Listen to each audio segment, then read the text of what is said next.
எந்த ஒரு சிம்டம்ஸே இக்னோர் பண்ணக்கூடாது. கேன்சர்ன்றது வந்து செல்லில் பாடி உச்சிலேருந்து பாதம் வரைக்கும் வரத்துக்கு சான்ஸ் உண்டு. யூஸ்வலாக கேன்சர் ட்ரீட்மெண்ட்டில் பரவி இருந்துச்சுன்னா ஆப்ரேஷன் பண்ண மாட்டாங்க, அப்படியே க்ளோஸ் பண்ணிவிட்டு வந்துடுவாங்க. இதை வெளியில் வந்து அவங்க சொல்லுவாங்க, இல்லைம்மா கேன்சர் பரவி இருக்கு. பொதுமக்களுடைய புரிதல் என்ன, இவங்க ஆப்ரேஷன் பண்ணாங்க, கத்தி வச்சாங்க, அதனால தான் பரவிருச்சு அப்படின்னு. ஆனால் இந்த 40 இயர்ஸில் ஒரு கட்டி, அந்த கட்டி வந்து பெயின்லெஸ்ஸாக இருக்கும். அதுதான் ரொம்ப முக்கியம். ஏன்னா ஜென்ரலாக என்னென்னா பெயினாக இருந்ததுன்னா நம்ம attention we'll go to the doctor, we'll get an இது. பட் இந்த கேன்சர் கட்டி வந்து என்னென்னா start with painless. Stage 1 and 2 வந்து க்யூர் பண்ணுறதுக்கு லைக் ஆல்மோஸ்ட் 90% க்யூர் பண்ண முடியும். இந்த ஸ்டேஜ் 3 வந்து 50 to 60%. ஸ்டேஜ் 4 வந்து ஜென்ரலாக க்யூருக்கான வாய்ப்பு இல்லை. பட் ஆனால்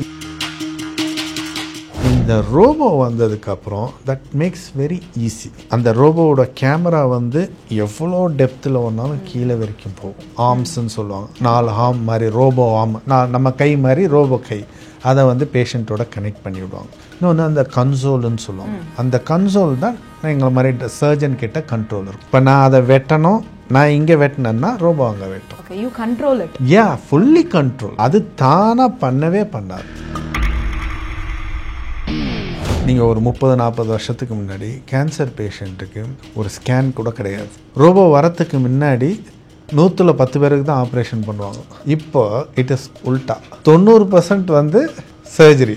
that has become a standard. இப்போ வந்து அது ரெவல்யூஷன். இப்போ நீங்கள் ப்ராஸ்டேட் கேன்சர்னு பார்த்தீங்கன்னா what is the standard treatment? Robotic surgery. ஏண்டோஸ் நேயர்கள் அனைவருக்கும் வணக்கம். நான் உங்கள் விஜய் பரணி. இன்னைக்கு நம்மளோட senior consultant surgical oncologist doctor D Sureshkumar அவர்கள் ஃப்ரம் விஎஸ் ஹாஸ்பிட்டல்ஸ் தான் இருக்காங்க. வணக்கம் சார். வணக்கம். எப்படி இருக்கீங்க? நல்லா இருக்கேன். நீங்கள் எப்படி இருக்கீங்க? சூப்பராக இருக்கேன். ஸோ முதல் கேள்வியே வந்து வாட் இஸ் கேன்சர்? ஏன்னா எல்லாருக்கும் ஒரு புரிதல் இருக்கும். பட் எங்களுக்கு ஆஸ் அ 15+ இயர்ஸ் எக்ஸ்பீரியன்ஸ் இருக்க ஒரு டாக்டர் கிட்ட இருந்து கேட்கறது நல்லது. இப்போ ஃபஸ்ட்டு வந்து நீங்கள் பார்த்தீங்கன்னா ஒரு லைஃப்ன்றது it is a balance between the birth and death. So அதே மாதிரி தான் ஒரு செல்லுக்கும் அதோடைய பேலன்ஸ் இருக்குது. ஸோ அதுக்கு லைஃப், அதாவது birth as well as death. For example ஒரு செல்லுக்கு வந்து 10 டேஸ்ன்னு வச்சுங்களேன். அந்த 10 டேஸ் வந்து அது ஃபஸ்ட்டு பர்த் ஆகும், அதுக்கப்புறம் அந்த 10 டேஸ்க்கு அப்புறம் அது டெத் ஆகும். That is the normal phenomena. ஓகேங்களா? பட் இந்த கேன்சர்னு வந்து இம்பேலன்ஸ், அதாவது imbalance between the birth and death. அதனால் என்ன ஆகும்னா அப்நார்மல் ப்ரோலிஃபரேஷன். அந்த செல்கள் நிறைய தேவையில்லாமல் ப்ரோலிஃபரேட் ஆகும். ஸோ இதுதான் பேசிக்காக கேன்சர். ஸோ இப்போ என்னென்னா அந்த லைஃப், அந்த பர்த்தை கண்ட்ரோல் பண்ணுறதுக்கு ஒரு சில ஜீன்ஸுங்க இருக்கும், டெத்தை கண்ட்ரோல் பண்ணுறதுக்கு ஒரு சில ஜீன்ஸுகள். நீங்கள் நான் சொன்ன மாதிரி பர்த்து ஜீன் அஃபெக்ட் ஆச்சுன்னா நிறைய ப்ரொடியூஸ் பண்ணும் செல்லை, அவ்வளோதான், முடியாது. ஸோ அது அப்நார்மலாக போயிடும். அதே மாதிரி அந்த 10 டேஸ்க்கு அப்புறம் இறக்க வேண்டிய டெத்தை கண்ட்ரோல் பண்ணுறது இம்பேலன்ஸ் இருந்துச்சுன்னா அது இறக்காது. ஸோ அதுவும் அப்படியே ரீட்டைன் ஆகிடும். ஸோ இந்த அப்நார்மலாக இருக்க செல்ஸ் வந்து பிகம் கேன்சரஸ் செல்ஸ். அது வந்து அங்கே மட்டும் இல்லாமல் எல்லா இடத்துக்கும் பரவக்கூடிய. இதுதான் பேசிக்காக என்னென்னா கேன்சருன்றது it is an imbalance between the birth and death of that particular cells. And symptoms of cancer அப்படின்றது இருக்கு இல்லையா, நிறைய பேருக்கு early detection என்ன அப்படின்னே தெரியாம இருந்துருவாங்க. So what do you want to say about it? எல்லாருக்கும் என்ன புரியணும்னா கேன்சர்ன்றது வந்து செல்லில் பாடி உச்சிலேருந்து பாதம் வரைக்கும் வரத்துக்கு சான்ஸ் உண்டு. ஸோ இந்த சிம்டம்ஸ்ன்றது வந்து பார்த்தீங்கன்னா, அதாவது எந்த தசையோ இல்லை எந்த ஆர்கன் அஃபெக்ட் ஆகுதோ அதை பொறுத்து தான் அதோடைய சிம்டம்ஸ்கள் இருக்கும். உங்களுக்கு எக்ஸாம்பிளாக காமனாக சொல்கிறது வந்து பிரெஸ்ட் கேன்சர்னு எடுத்துங்க. ஸோ பிரெஸ்ட் கேன்சருக்கு வந்து என்ன சொல்லணும்னா ஒரு 40 இயர்ஸில் ஒரு கட்டி, அந்த கட்டி வந்து பெயின்லெஸ்ஸாக இருக்கும். அதுதான் ரொம்ப முக்கியம். ஏன்னா ஜென்ரலாக என்னென்னா பெயினாக இருந்ததுன்னா நம்ம attention we'll go to the doctor, we'll get an இது. பட் இந்த கேன்சர் கட்டி வந்து என்னென்னா ஸ்டார்ட் வித் பெயின்லெஸ். ஸோ அதனால் வந்து அது வந்து எல்லாரும் இக்னோர் பண்ணிவிடுவாங்க. ஸோ அது வந்து பெருசாகி அதுக்கப்புறம்தான் they will seek an attention, டாக்டருடைய அட்வைஸை பார்ப்பாங்க. சிம்டம்ஸ் வந்து சின்னதாக கட்டியாக இருந்தாலும் பெருசாக கட்டியாக இருந்தாலும் நம்மளுடைய கடமை என்னென்னா டாக்டர்கிட்ட போயிட்டு அது எந்த மாதிரி கட்டி, சாதா கட்டியா இல்லை கேன்சர் கட்டியான்றது புரிஞ்சுக்கணும். ஸோ இது வந்து சிம்பிளாக ஒரு எக்ஸாம்பிள் பிரெஸ்ட்டில் வர்றது. ஏன்னா அவங்க கட்டியில் இருந்து தான் மெயினாக வரும். இதே வந்து கர்ப்பப்பை வாயின்னு இருக்குது, அதாவது சர்விக்கல்னு சொல்லுவாங்க, அதாவது உடம்பு பகுதின்னுவாங்க, எண்டோமெட்ரியம்னு சொல்லுவாங்க. இது ரெண்டுத்துக்கும் வந்து ப்ளீடிங். ஸோ இந்த மென்சஸ் போஸ்ட் மெனோபாசல்னு சொல்கிறாங்களே, அவங்களுக்கு மென்சஸ் நின்று இருந்து அவங்களுக்கு ப்ளீடிங் வந்துச்சுனாலே அவங்க உடனே டாக்டரை பார்க்கணும். அது ஏன் வருது அப்படின்றத பார்க்கணும். அதுக்கு பல காரணங்கள் இருக்கலாம். அது சாதா கட்டியாகவும் இருக்கலாம், இல்லை ஹார்மோனல் இம்பேலன்ஸாகவும் இருக்கலாம், இல்லை கேன்சர்னால இருக்கலாம். பட் நம்மளுடைய இது என்னென்னா அதை இக்னோர் பண்ணக்கூடாது. இதே வந்து இறப்பையோ இல்லை உணவு குழாயில் இருக்குது, அந்த உணவு குழாயில் இருந்துச்சுன்னா அவங்களுக்கு வந்து சாப்பிட்றதுக்கு கஷ்டமாக இருக்கும். ஸோ ஃபஸ்ட்டு வந்து சாலிட் சாப்பிட்றதுக்கு கஷ்டமாக இருக்கும், அதுக்கப்புறம் லிக்விட் சாப்பிட்றதுக்கு கஷ்டமாக இருக்கும். ஸோ இந்த மாதிரி அவங்களுக்கு ஒரு டிஸ்கம்ஃபர்ட் இருந்ததுனாலே they should go and seek the இது. வாய்ப்புண்ணு ஏதாவது ஒரு புண்ணு ஒரு மாதமோ இல்லை 2 மாதமோ ஆறாமல் இருந்ததுனாலே அது எதனால்? ஏன்னா நம்மளுடைய பாடி மெக்கானிசத்தில் ஒரு புண்ணு இருந்தால் அது நம்மளுடைய மெக்கானிசத்தில் அந்த இம்யூனிட்டியில் அது ஆறிடும். ஒரு சிலருக்கு 2 வாரத்தில் ஆறும், ஒரு சிலருக்கு 1 மாதத்தில் ஆறிடும். அது ஆறாமல் அப்படியே இருந்ததுன்னா அதை நம்ம டெஸ்ட் பண்ணணும். ஏன்னா அது கேன்சர் புண்ணாக இருக்கிறதுக்கு வாய்ப்புகள் இருக்கும். ஸோ இதுதான் சிம்டம்ஸ். ஆனால் பர்டிகுலராக இப்படி தான் இருக்கும்னு சொல்ல முடியாது. ஏன்னா கேன்சர் எந்த இடத்துல வேணாலும் வரலாம். இப்போ எந்த ஒரு சிம்டம்ஸையும் நம்ம இக்னோர் பண்ணக்கூடாது. சிம்டம்ஸ் பற்றி பேசும்போது கண்டிப்பாக ட்ரீட்மெண்ட்ஸ் என்னெல்லாம் இருக்குது அப்படின்றத பற்றியும் பேசணும்னு நினைக்கிறேன். அண்ட் விஎஸ் ஹாஸ்பிட்டல்ஸ் 50 இயர்ஸாக வந்து அட்வான்ஸ்மெண்ட்ஸ் அண்ட் அஃபோர்டபுள் ரேட்ஸில் கொடுக்கறதுக்காக எல்லா எஃபர்ட்ஸும் எடுக்கிறாங்க அப்படின்றது நான் கேள்விப்பட்டேன். ஸோ இப்போ ரோபோட்டிக்ஸ் வருது, ஏஐ வந்துருச்சு. ஸோ எப்படி இம்ப்ளிமெண்ட் பண்ணியிருக்காங்க? முதல்லலாம் பார்த்தீங்கன்னா கேன்சருக்கு வந்து ஆப்ரேஷன் மட்டும்தான் இருக்கும். ஆப்ரேஷன் பண்ணிடுவாங்க, அதுக்கப்புறம் ட்ரீட்மெண்ட் அந்த அளவுக்கு இருக்காது. இப்போ வந்து ட்ரீட்மெண்ட் ஃபார் கேன்சர்ன்றது வந்து it is a multiple options இருக்குது. மல்டி மொடாலிட்டின்வாங்க.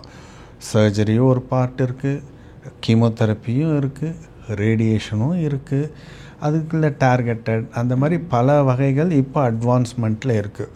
ஸோ இது எல்லாமே வந்து நம்ம வந்து எந்த கேன்சருக்கு என்ன ஸ்டேஜுக்கு என்ன கொடுக்கணுன்றது எல்லாத்துக்கும் வழிமுறை இருக்குது. இன்டர்நேஷ்னலாக ஒரு கைட்லைன்ஸுன்னு சொல்லுவாங்க. NCCN guidelines, ASCO guidelines, Indian guidelines. So ஒரு கேன்சருக்கும் இந்த ஸ்டேஜுக்கு இந்த ட்ரீட்மெண்ட் கொடுக்கணுன்ற அந்த கைட்லைன்ஸ் இருக்குது. ஸோ பார்த்திங்கன்னா சர்ஜரியிலேருந்து டார்கெட்டட் தெரப்பி வரைக்கும் அவ்வளோ ஆப்ஷன்ஸ் இருக்குது. முதல்லலாம் வந்து ஆப்ஷன்ஸே கிடையாது. ஸோ நீங்கள் சொன்ன மாதிரி ஒரு வாட்டி கேன்சருன்னு வந்துட்டால் அவ்வளோதான், அவங்களுக்கு இட்ஸ் அ டெத் சென்டென்ஸ் மாதிரி. இப்போ அப்படி கிடையாது. It has been like almost cured. நாங்கள் வந்து நிறைய பேஷண்ட்ஸை பார்க்குறோம். அவங்கெல்லாம் வந்து அதாவது முதல்ல வந்து இப்போ நான் ஸ்டாட்டிஸ்டிக்கலாக பார்த்தீங்கன்னா இந்தியாவில் வந்து அந்த ஆரம்ப ஸ்டேஜில், அதாவது யூஸ்வலாக கேன்சரை வந்து 4 ஸ்டேஜாக பிரிப்பாங்க.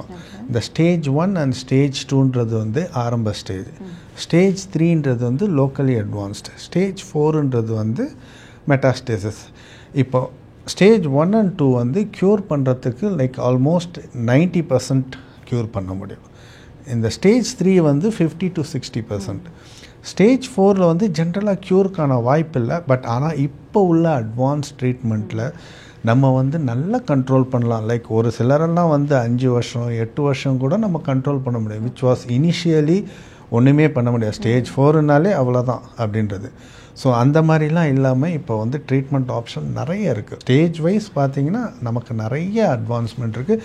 நம்ம எஸ்பெஷலி பார்த்திங்கன்னா VS hospital it's a comprehensive cancer care, like everything, all the department under one ரூஃப்ன்ற மாதிரி. ஸோ பேஷண்ட்ஸ்க்கு வந்து வேறு எங்கேயும் போக வேண்டிய அவசியம் கிடையாது. பெத்தாலஜிலேருந்து, ரேடியாலஜிலேருந்து, ரேடியோ தெரப்பியிலேருந்து, and surgical oncology, radiation oncology, medical oncology, psycho oncology எல்லாமே அவைலபிள் இருக்குது. And with the latest equipment as நீங்கள் சொன்ன மாதிரி ரொபோட்டிக் வரைக்கும் it is available. So it should be used for the beneficial. So நம்ம வந்து ட்ரீட்மெண்ட்ஸ் பற்றி பேசிகிட்டு இருக்கும்போது ரோபோட்டிக்ஸ் பற்றி இன்னும் நிறைய புரிதல் வேணும் அப்படின்னு நினைக்கிறேன். என்னென்ன அட்வான்டேஜஸ் இருக்குது ரோபோட்டிக்ஸ் யூஸ் பண்ணுறதுனாலன்னு முதல்ல தெரியும். ஃபஸ்ட்டு வந்து நான் சொன்ன மாதிரி ஒரு ஆப்ரேஷன்னா 2 விதமாக அப்ரோச் பண்ணுவோம். ஒன்று வந்து ஓப்பன் சர்ஜரி, இன்னொன்று வந்து மினிமல் இன்வேசிவ்னு. அதை காமனாக சொல்கிறது கீஹோல் சர்ஜரி. ஓப்பன் சர்ஜரின்னா பெரிய இன்செஷன் இருக்கும். இப்போ பேஷண்ட்டுக்கு வந்து பெயின் ஜாஸ்தியாக இருக்கும். போஸ்ட் ஆப்பு ரொம்ப நாள் ஹாஸ்பிட்டலில் ஸ்டே பண்ணுற மாதிரி இருக்கும். ஸோ இதெல்லாம் வந்து பேசிக்காக ஓப்பன் சர்ஜரியோட ப்ராப்ளம். அதே கீஹோல் சர்ஜரின்னா உங்களுக்கு வந்து சின்ன சின்ன ஹோல்ஸ் தான் இருக்கும். ஸோ அது வந்து பெயின் இருக்காது அந்த அளவுக்கு, ரெக்கவரி ரொம்ப ஃபாஸ்ட்டாக இருக்கும், சீக்கிரமாக டிஸ்சார்ஜ் ஆகலாம். ஸோ இந்த மினிமல் இன்வேசிவ் சர்ஜரி வந்து இப்போ 2 விதமாக பிரிக்கிறாங்க. ஸோ இந்த ரோபோக்கும் லேப்ராஸ்கோப்பிக்கும் நிறைய அட்வான்டேஜஸ் இருக்குது. சம்டைம்ஸ் சொல்லுவாங்க ஃப்யூச்சர் ரோபோன்ட்டு. இப்போ ப்ரெசண்ட்லேயே வந்து robo is the most of the hospital corporate, எல்லா corporate hospital, even some government hospital also having the ரோபோவோட மெயின் அட்வான்டேஜ் அப்படின்னு பார்த்தீங்கன்னா என்னென்னா, இன்னொரு ஒரு புரிதல், ரோபோனா ரோபோவே பண்ணாது. இப்போ அடுத்த கேள்வி அதான் சார் கேட்க வந்தேன். சர்ஜரி பண்ணுவாங்க, ரோபோ வந்து ரோபோன்னா பண்ணவே பண்ணாது. இந்த டாக்டர் என்ன சொல்கிறாரோ அதை தான் ரோபோ செய்யும். ஸோ எப்படி ரோபோவை பிரிப்பாங்கன்னா 3 விதமாக பிரிப்பாங்க.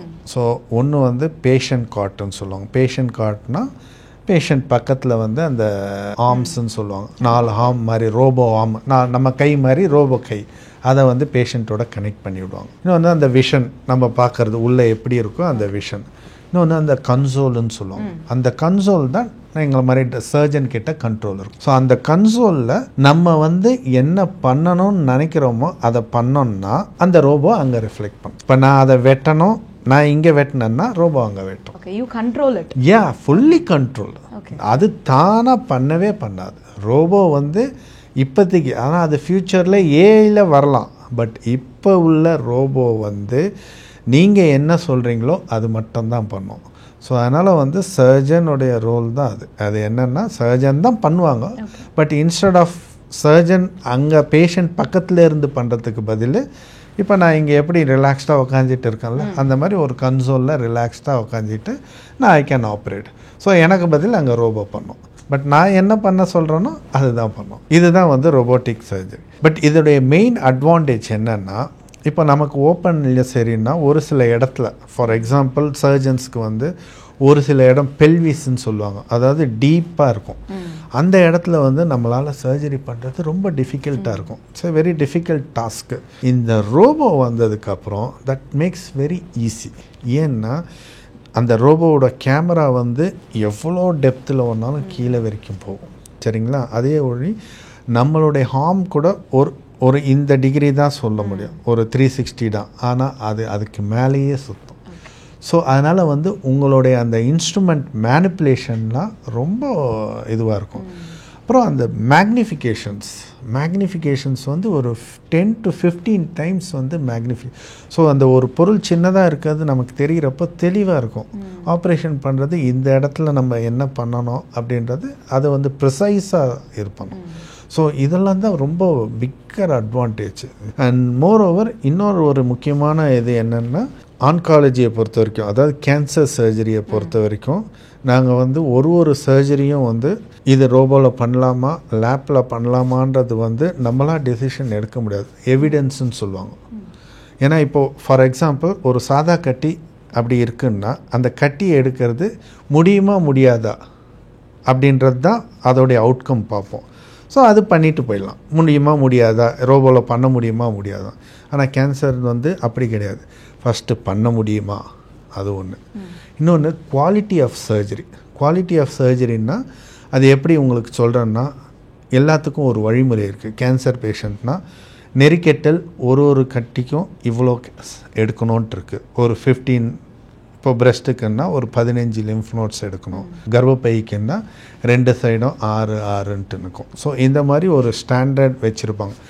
இதையும் ஃபாலோ பண்ணணும், இதையும் நம்ம கரெக்டாக எடுக்கணும். அப்புறம் அந்த மார்ஜின்ஸ்னால் கரெக்டாக நம்ம வெட்டுற இடத்துல கேன்சர் இல்லாமல் இருக்கணும். ஸோ இந்த மாதிரி அந்த பிரின்சிபல்ஸ்லாம் இருக்குது, அதை ஃபாலோ பண்ணணும். ஸோ கட்டி எடுக்க முடியும், அண்ட் சேம் டைம்ஸ் நம்ம பண்ண சர்ஜரி கரெக்டாக அப்படின்றது. இதையும் எவிடன்ஸ், அதாவது அந்த எவிடன்ஸ்ன்னு சொல்கிறது வந்து அந்த ரேண்டமைஸ் கண்ட்ரோல் ஸ்டடின்னு சொல்லுவாங்க, சரிங்களா? அந்த மாதிரி பண்ணி தான் எவிடன்ஸை க்ரியேட் பண்ணுவாங்க. ஸோ இது மட்டும் இல்லாமல் நம்ம என்ன தான் பண்ணாலும் ஆன்கோலாஜிக்கலி அவங்களுக்கு திருப்பி வராமல் இருக்கா, அவங்க எத்தனை வாட்டி க்யூர். ஸோ இந்த மாதிரி கம்பேர் பண்ணுவாங்க. இந்த மாதிரி கம்பேர் பண்ணதில் ஓப்பன், லேப்ராஸ்கோபி அண்ட் ரோபோட்டிக், இதில் பார்த்திங்கன்னா ரோபோவும் ஈக்குவலாக இருக்குது. ஸோ அப்படின்னா என்ன அர்த்தம்னா, ரோபோவில் நீங்கள் cancer surgery without compromising the principles of oncology you can do it. ஆனால் you will have an advantage of robotic, like lesser pain, early recovery, magnified precision, இது blood loss இருக்காது. So various advantages. So obviously when ஒரு 2 modality of ட்ரீட்மெண்ட்டும் equally effective. But ஒரு மொடாலிட்டியோட நிறைய advantage இருக்குன்னா that's become a standard. அந்த மாதிரி தான் எவிடன்ஸ் க்ரியேட் பண்ணுறது.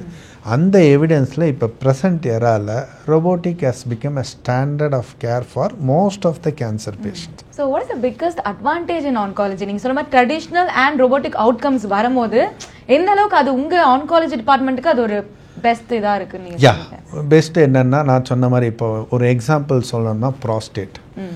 இப்போ இந்த ப்ராஸ்டேட்ன்றது வந்து அந்த டீப்பர் பெல்விஸ் யூரினரி பிளாடர் இருக்கும், மோஷன் அந்த யூரின் வெளியில் வர அந்த 2 பகுதிக்கு நடுவில் இருக்குது.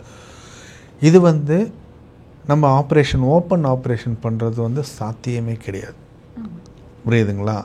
பட் ஆனால் அந்த ரோபோட்டிக் வந்ததுக்கப்புறம், அதாவது ரோபோ வரத்துக்கு முன்னாடி அந்த ட்ரீட்மெண்ட்டுக்கு அந்த ப்ராஸ்டேட் கேன்சருக்கு சர்ஜரி வந்து ஈக்குவலாக இருக்கும், எஃபெக்டிவாக இருக்கும்.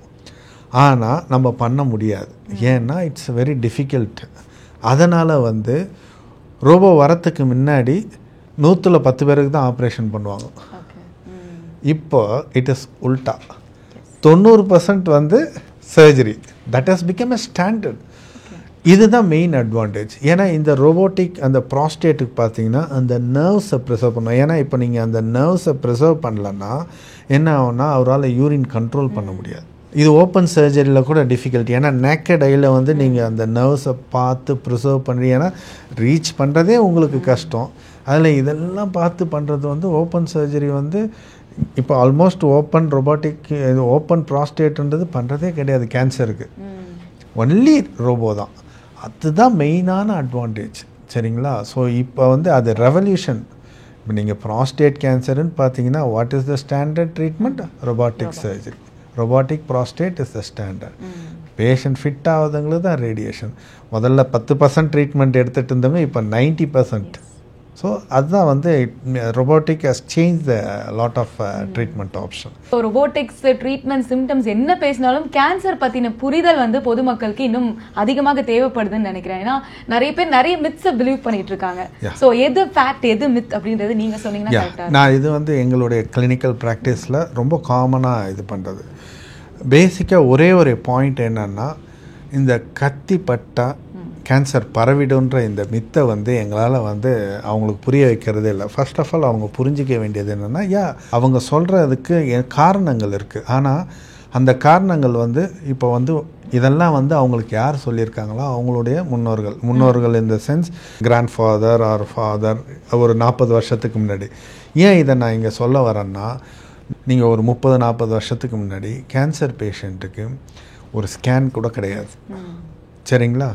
ஸோ வயத்தில் ஒரு கேன்சர் இருக்குன்னா நம்ம இப்போன்னா என்ன ஸ்கேன் எடுப்போம். அப்போ வந்து அப்படி கிடையாது. அவங்க வந்து கிளினிக்கலாக பார்த்துட்டு இது கட்டி இருக்குது, நம்ம ஆப்ரேஷன் பண்ணணும்னு சொல்லுவாங்க. ஆனால் ஆப்ரேஷன் பண்ணுறதுக்கு முன்னாடி எந்த ஒரு ஸ்கேனும் பண்ண மாட்டாங்க. ஸோ ஆப்ரேஷன் பண்ணுறப்போ அது ஓப்பன் பண்ணி பார்த்தாங்கன்னா கேன்சர் நான் சொன்ன மாதிரி தான் ஆரம்ப ஸ்டேஜ்னா மட்டும்தான் வெறும் அந்த இடத்துல இருக்கும். கொஞ்சம் அட்வான்ஸ் ஸ்டேஜாக இருக்கிறப்போ மற்ற இடத்துலலாம் பரவி இருக்கும். ஸோ யூஸ்வலாக கேன்சர் ட்ரீட்மெண்ட்டில் பரவி இருந்துச்சுன்னா ஆப்ரேஷன் பண்ண மாட்டாங்க, அப்படியே க்ளோஸ் பண்ணிவிட்டு வந்துடுவாங்க. ஏன்னா there won't be any use of that operation. So அதனால் அவங்க க்ளோஸ் பண்ணிவிட்டு வந்துடுவாங்க. இதை வெளியில் வந்து அவங்க சொல்லுவாங்க, இல்லைம்மா கேன்சர் பரவி இருக்குது, அதனால் ஒன்றும் பண்ணல. ஆனால் அவங்களோட பொதுமக்களுடைய புரிதல் என்ன, இவங்க ஆப்ரேஷன் பண்ணாங்க, கத்தி வச்சாங்க, அதனால தான் பரவிருச்சு அப்படின்னு. ஆனால் அது இப்போ கிடையாது. ஏன்னா இப்போ வந்து ரொம்ப sophisticated CT scan, MRI and கேன்சருக்கான ஸ்பெஷல் பெட் ஸ்கேன். இந்த பெட் ஸ்கேன் வந்து பாடி ஃபுல்லாக ஒரே ஸ்கேன் தான், ஹெட் டு ஃபுட் எடுப்பாங்க. கேன்சருன்னு கன்ஃபார்ம் ஆச்சுன்னா ஃபஸ்ட் நெக்ஸ்ட்டு நான் சொன்ன மாதிரி என்ன ஸ்டேஜ்ன்றதுக்கு அந்த பெட் ஸ்கேனுன்னு எடுப்போம். இந்த பெட் ஸ்கேன் பண்ணோன்னா நமக்கு தெரிஞ்சிடும் இது வெறும் அந்த இடத்துல மட்டும்தான் இருக்கா இல்லை எல்லா இடத்துலையும் பரவி இருக்கா. ஸோ பரவன கேன்சருக்கு நான் சொன்ன மாதிரி ஆப்ரேஷன் பண்ண மாட்டாங்க. ஸோ அதனால் இந்த அவங்களுடைய மித்து இருக்குது பார்த்தீங்களா, அது வந்து ஆப்ரேஷன்னால தான் பரவிச்சுன்றது கிடையாது. கேன்சருடைய தன்மையே நீங்கள் ட்ரீட்மெண்ட் எடுக்கலைன்னா கண்டிப்பாக பரவ தான் செய்யும். நீங்கள் அட்வான்ஸ் ஸ்டேஜில் வந்து நம்ம டாக்டரை பார்த்து அந்த காலத்தில் நம்ம ஓப்பன் பண்ணி தான் சொல்ல முடியும் இது பரவி இருக்குன்னு. இப்போ அப்படி கிடையாது. ஓப்பன் பண்ணுறதுக்கு முன்னாடியே பெட் இருக்குது, இன்னொரு அந்த டயக்னோஸ்டிக் லேப்ரோஸ்கோப்பி இருக்குது. ஸோ இதெல்லாம் பண்ணி உங்களுக்கு பரவலைன்றதை 90 to 95% நம்மளால் கன்ஃபார்மாக சொல்ல முடியும். அதை கத்தி வச்சா பரவுன்ற அந்த கான்செப்ட் வந்து மக்கள் வந்து அது வந்து பழைய காலத்துடைய ஃபேக்ட். இப்போ அப்படி கிடையாது. ஸோ நீங்கள் மித்ஸில் சொன்ன மாதிரி 3 விஷயங்கள் சொன்னீங்க, சர்ஜரி, கீமோ, ரேடியேஷன் நினைக்கிறேன். இந்த 3 விஷயங்கள் இது வந்து அந்த மல்டி மொடாலிட்டி ட்ரீட்மெண்ட் அப்படின்னு சொல்லுவாங்கல்ல. இப்போ பேஷண்ட்ஸ்க்கு அந்த புரிதல் இருக்காது. அவங்களுக்கு நீங்க சொன்ன மாதிரி கம்பேரிசன்ல தான் போவாங்க. அவங்க கீமோ பண்ணாங்க, இவங்க ஆப்ரேஷன் பண்ணாங்க அப்படின்னு. ஸோ நம்ம விஎஸ் ஹாஸ்பிட்டல்ஸ்ல அது எந்த அளவுக்கு அந்த ப்ராசஸை இன்னும் ஈஸி படுத்தும் அப்படின்னு? நம்ம விஎஸ் ஹாஸ்பிட்டலில் பேஷண்ட் வந்தோடனே ஃபர்ஸ்ட் எடுத்தோடனே அவங்களுக்குன்னு தனியாக ஒரு பர்சனலைஸ் ஒரு செல்ஃப் அந்த மோட்டிவேட் பண்ணுறதுக்காக சைக்காலஜிஸ்ட் இருப்பாங்க. அவங்க வந்து தே வில் கிவ் த ஒரு பாசிட்டிவ் ஃபீட்பேக் கொடுப்பாங்க. அதுக்கப்புறம் வந்து டாக்டர்ஸு. ஸோ டாக்டர்ஸ் வந்து பார்த்துட்டு அவங்களுக்கு ஒரு ட்ரீட்மெண்ட் டெசிஷன் கொடுப்போம். இன்னொன்று அந்த பேஷண்ட்டை வந்து இன்னும் என்ஹான்ஸ் பண்ணுறதுக்கு அந்த மல்டி மொடாலிட்டி டியூமர் போர்டில் ப்ரெசென்ட் பண்ணுவோம். I think each and every case will present in tumour board. So அந்த பேஷண்ட்டும் sometimes they may involve in that board. ஏன்னா சம்டைம்ஸ் மற்ற டாக்டர்ஸ்லாம் we want to see the patient, அவங்களோட ஜென்ரல் கண்டிஷனையும் பொறுத்து தான் ட்ரீட்மெண்ட் டிசைட் ஆகும். ஸோ அப்படி பார்க்குறப்போ பேஷண்ட்டுக்கும் ஒரு கான்ஃபிடென்ட் வரும். So we are in a good hands. அதாவது நம்ம வந்து நம்பகத்தன்மை உடைய ஒரு இதில் இருக்கோம் அப்படின்ற அந்த கான்ஃபிடென்ட்டு தான் ரொம்ப முக்கியம். நிறைய பேர் என்ன பண்ணுறாங்கன்னா, ஸோ இங்கே ஒரு ஒப்பீனியன் வாங்கிறது, அங்கே ஒரு ஒப்பீனியன் வாங்கிறது. ஸோ இந்த காம்ப்ரிஹென்சிவ் கேர் இல்லாத இடத்துல ஒரு இண்டிவிஜுவலாக போகிறீங்கன்னு வச்சிங்களேன். ஃபார் எக்ஸாம்பிள் ஒரு சர்ஜனோ ஒரு ஃபிசிஷியனோ அவங்கக்கிட்ட போனோன்னா அந்த காம்ப்ரிஹென்சிவ்ன்ற அந்த ஹேக்ட் இருக்காது. அவங்க வந்து என்னென்னா இண்டிவிஜுவலைஸ்டாக போடுவாங்க. இப்போ நான் ஒரு சர்ஜனாக இருக்கேன்னா என்கிட்ட வர பேஷண்ட்டுக்கு நான் சர்ஜரி பண்ணணும்னு நினைப்பேன். பட் இட் ரைட் ஆர் ராங்கான்றது that is totally different. I am not coming in to that. அதே ஒரு மெடிக்கல் ஆன்காலஜிஸ்ட்டோ ஒரு ரேடியேஷனா அவங்க வந்து they may prefer to go for radiation or chemo. So இதே அந்த கம்பைண்டாக மல்டி டிசிப்ளினா அந்த பேஷண்ட்டுக்கு எது பெஸ்ட்டு, எது ஆப்ட்டு, எது ஃபஸ்ட்டு கொடுக்கணும், எது நெக்ஸ்ட்டு கொடுக்கணும் அப்படின்றது எல்லாமே டிஸ்கஸ் பண்ணிவிடுவாங்க. Everybody will be there, discuss பண்ணுவோம் and we will form a protocol. அந்த ப்ரோட்டோக்காலை எக்ஸிக்யூட் பண்ணுவோம். ஸோ பேஷண்ட் வந்து பயப்பட வேண்டிய அவசியம் இல்லை. They no need to go for difference opinion. Different டாக்டர்ஸோட ஒப்பீனியனே தேவையில்லை. ஏன்னா எல்லா ஸ்பெஷாலிட்டி டாக்டரும் ஒரே இடத்துல இருப்பாங்க. அதுதான் பிக்கெஸ்ட் அட்வான்டேஜ். அதுதான். அண்ட் இட் இஸ் இந்த tumour board or multidisciplinary concept வந்து world wide it has been accepted to get an optimal treatment or optimal care for that particular பேஷண்ட்ஸ்க்கு வந்து each and every patients should be discussed in tumour board and the plan to be executed accordingly. இதுதான் வந்து காமனாக பண்ணுறது. And it is well executed in VS hospital also. அதனாலேயே வந்து உங்களுக்கு வந்து ஒரு கான்ஃபிடென்ட் லெவல் இருக்கும். One message to the public, cancer awareness பற்றியும் சரி இல்லை ஏர்லி டிடெக்ஷன் பற்றி நீங்கள் சொல்லணும் அப்படின்னா what do you want to say? சரி, கேன்சர் அவேர்னஸ்ன்றது வந்து ஃபஸ்ட்டு வந்து எந்த ஒரு சிம்டம்ஸையும் இக்னோர் பண்ணக்கூடாது. என்னவா இருந்தாலும் சரி ஃபஸ்ட் நம்மளாக வந்து அதை ட்ரீட் பண்ணிக்காதீங்க. மேபி ஓகே ஃபஸ்ட்டு ஒரு இனிஷியல் 1 வீக் உங்களுடைய ட்ரீட்மெண்ட் எடுத்துக்கலாம். But if that is not சப்சைடிங்னா it is always better to seek a doctor advice. ஏன்னா டாக்டர் அட்வைஸில் வந்து பார்த்திங்கன்னா உங்களுக்கு வந்து ஆரம்ப ஸ்டேஜில் நம்ம கண்டுபிடிக்க முடியும். அண்ட் ஒன் மோர் திங், இந்த மித் எல்லாத்தையும் ஒதுக்கி வச்சிடும். ஸோ மெயின் என்னென்னா நம்ம கேன்சருன்னு நம்ம கன்ஃபார்ம் ஆச்சுன்னா மல்டி மொடாலிட்டி ஒரு நல்ல சென்டர், நான் சொன்ன மாதிரி ஒரு எல்லாமே every thing under one roof, அங்கே போயிட்டு யூ பிலீவ் யுவர் டாக்டர்ஸ். சரிங்களா? அந்த டாக்டர் ஏன்னா எல்லா டாக்டருமே தான் பேஷண்ட் க்யூர் ஆகணும்னு தான் நினைப்பாங்க. So you believe your doctors and involve. அவங்க என்ன சொல்கிறாங்களோ அந்த ட்ரீட்மெண்ட் ப்ரோட்டோக்காலை நீங்கள் கரெக்டாக ஃபாலோ பண்ணணும். அவங்களோட அந்த கீமோதெரப்பி, ரேடியோதெரப்பி, அந்த சர்ஜரி எப்போ பண்ணணும் அது ப்ளஸ் அந்த ஃபாலோ அப்னு சொல்லுவோம். ஸோ இதெல்லாம் வந்து கடைபிடிக்கணும். இதுதான் ரொம்ப முக்கியமானது, treatment protocol and follow up. இந்த இதை வந்து கடைபிடிச்சாலே வி கேன் வெரி வெல். கேன்சருன்றது வந்து இப்போ which was initially a death sentence வந்து இப்போ ஆல்மோஸ்ட் அப்படிலாம் கிடையாது, டெத் சென்டென்ஸே கிடையாது. Even in a stage 4 disease we can prolong your life. Only thing is நம்மளுடைய அவேர்னஸ்னால ஏர்லியராக டயக்னோஸ் பண்ணிக்கலாம் அண்ட் ப்ராப்பராக ட்ரீட்மெண்ட் எடுத்துக்கணும், ப்ராப்பராக ஃபாலோ அப். இது எல்லாமே யார் கையில் இருக்குது? டாக்டர்ஸ் கையில் கிடையாது, பேஷண்ட்ஸ் அண்ட் ஃபேமிலி. ஸோ ஃபேமிலியும் சரி பேஷண்ட்ஸும் சரி கம்பைண்டாக they should follow this. Thank you doctor. Thank you. கண்டிப்பா நீங்க சொன்ன விஷயங்கள் வந்து மக்களுக்கு ஏதோ ஒரு இடத்துல வந்து கண்டிப்பா யூஸ்ஃபுல்லா இருக்கும் அப்படின்னு நினைக்கிறேன். இன்னும் நிறைய அவேர்னஸ் நீங்க கிரியேட் பண்ணிட்டே இருக்கணும். இன்னும் நிறைய பேஷண்ட்ஸ் சக்சஸ்ஃபுல்லான அவுட்கம்ஸ் கொடுத்து இன்னும் நல்லபடியாக இருக்கணும். தேங்க்யூமா. Thank you for that.